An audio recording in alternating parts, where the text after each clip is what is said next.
Si on veut réduire les risques, on a une certaine hiérarchie de mesures à mettre en place qui est prônée par différentes normes ou encore par la CNESST. On devrait tout d'abord essayer d'éliminer nos risques à la source, de remplacer des méthodes de production, de mettre des méthodes avec du contrôle technique, ensuite d'utiliser des mesures administratives avant de finalement utiliser des équipements de protection individuelle.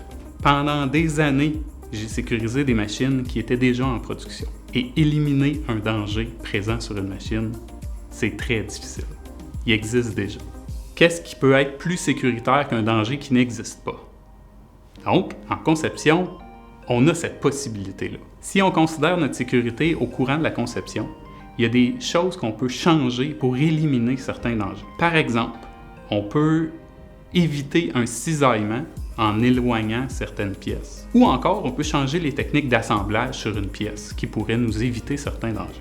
Évidemment, éliminer les dangers, c'est pas toujours possible. Mais, encore une fois, si on considère les risques en cours de conception, il y a des méthodes qu'on peut mettre en place qui vont être plus adéquates que si on essaie de le faire par après. L'exemple que j'ai en tête, c'est de placer un rideau de sécurité sur une machine. On a toujours une distance de sécurité à respecter en fonction du temps d'arrêt de notre danger.